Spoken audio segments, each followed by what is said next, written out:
सब लोग सोचते हैं कि अवेंजर्स एंड गेम एमसीयू की परफेक्ट एंडिंग थी। इन्फिनिटी सागा खत्म, Thanos defeat, universe safe. But what if I tell you कि Avengers Endgame actually MCU की एंडिंग नहीं, बल्कि नेक्स्ट डिजास्टर की बिगिनिंग थी। और सबसे शॉकिंग बात, जो अवेंजर्स ने यूनिवर्स को बचाने के लिए किया, वो ही शायद मल्टीवर्स को डिस्ट्रॉय करने वाला है। मैंने अवेंजर्स एंड गेम को फ्रेम बाय फ्रेम एनालाइज किया और मुझे कुछ इनसेन क्लूज मिले। क्लूज जो डायरेक्टली लीड करते हैं अवेंजर्स डूम्सडे की स्टोरी तक। और इस वीडियो के एंड तक मैं एक ऐसी थियरी रिवील करूंगा जो एंड गेम की एंटायर स्टोरी को कम्प्लीटली चेंज कर सकती है। अगर आप मार्वल फैन हो तो आप भी ये समझना चाहोगे कि एंड गेम के बाद कैसे मल्टीवर्स सागा एक्चुअली स्टार्ट हुआ था, और क्या एंड गेम में ही उसका सेटअप ऑलरेडी हो चुका है। प्रॉब्लम ये है कि most of the fans end game को सिर्फ एक इमोशनल एंडिंग की तरह देखते हैं, टोनी का सैक्रिफाइस, कैप का गुड बाय और अवेंजर्स की विक्ट्री। बट रियलिटी में एंड गेम के अंदर बहुत सारे हिडन कॉन्सिक्वेंसेस है, टाइमलाइन फ्रैक्चर्स, पैराडॉक्सेस और मल्टीवर्स इंस्टेबिलिटी, जो फ्यूचर में क्रिएट कर सकते हैं एमसीयू का बिगेस्ट डिजास्टर। और आज के वीडियो में मैं आपको एंड गेम के हर मेजर क्लू को एक्सप्लेन करने वाला हूँ, जो कि हिंट करते हैं कि एमसीयू में डूम्सडे की शुरुआत ऑलरेडी हो चुकी है। तो चलिए शुरू करते हैं।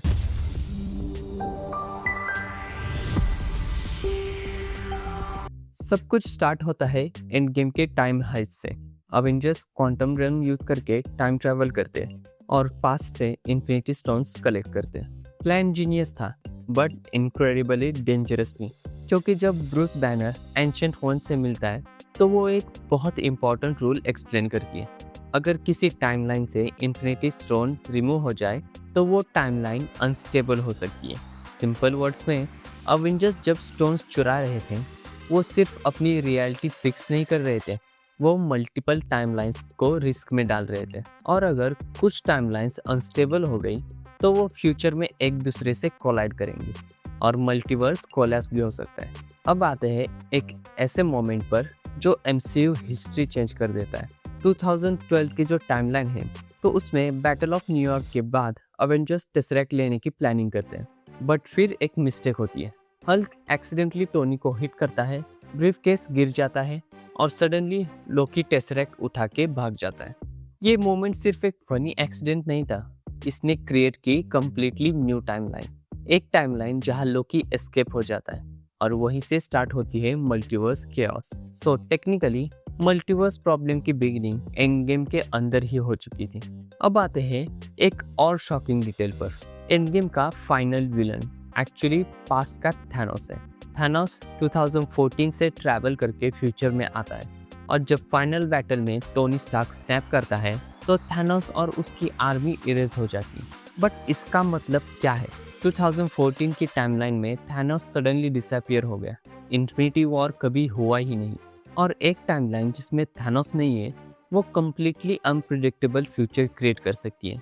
और अगर ऐसी मल्टीपल टाइमलाइंस एग्जिस्ट करती है तो मल्टीवर्स ग्रेजुअली अनस्टेबल हो सकता है। एंड गेम का फाइनल सीन भी एक ह्यूज मिस्ट्री क्रिएट करता है। स्टीव रॉजर्स इन्फिनिटी स्टोन्स वापस देने के लिए पास्ट में जाता है और फिर वो वापस नहीं आता। इंस्टेड वो एक अल्टरनेट टाइमलाइन में पेगी के साथ लाइफ बिताता है।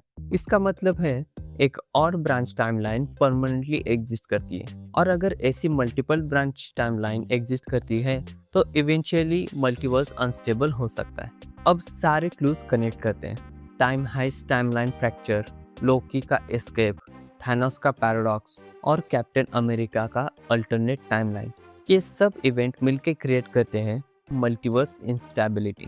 और अगर रियलिटीज कोलैप्स होने लगे तो कोई पावरफुल बीइंग ही उस केओस को कंट्रोल कर सकता है, जो कि है डॉक्टर डूम। तो नेक्स्ट टाइम जब आप अवेंजर्स एंड गेम देखो तो उसे सिर्फ एक इमोशनल एंडिंग की तरह मत देखो, उसे एक हिडन बिगिनिंग की तरह देखो, क्योंकि हो सकता है अवेंजर्स ने यूनिवर्स को बचाते वक्त नेक्स्ट डूम्सडे क्रिएट कर दिया हो। और फैंस ये भी स्पेकुलेट कर रहे हैं कि Avengers doomsday Avengers end game का डायरेक्ट सीक्वल होने वाला है। और ये सेंस भी बनाता है, क्योंकि अवेंजर्स एंड गेम के इवेंट्स ही अवेंजर्स डूम्सडे के लिए रिस्पॉन्सिबल है। और सबसे इंटरेस्टिंग क्वेश्चन, क्या अवेंजर्स ने एक्चुअली यूनिवर्स सेव किया या अननोइंगली मल्टीवर्स डिजास्टर स्टार्ट कर दिया? So what you guys think about it? अपनी थियरी कमेंट में ज़रूर लिखना। और अगर आपको मार्वल थियरीज, ब्रेकडाउन्स और हिडन डिटेल्स पसंद है तो सिनेमा नर्ड को सब्सक्राइब करना मत भूलना, बिकॉज एमसीयू में सीक्रेट्स कभी ख़त्म नहीं होते। सो सी यू इन नेक्स्ट वन। तब तक देखते रहिए और बने रहिए सिनेमा नर्ड।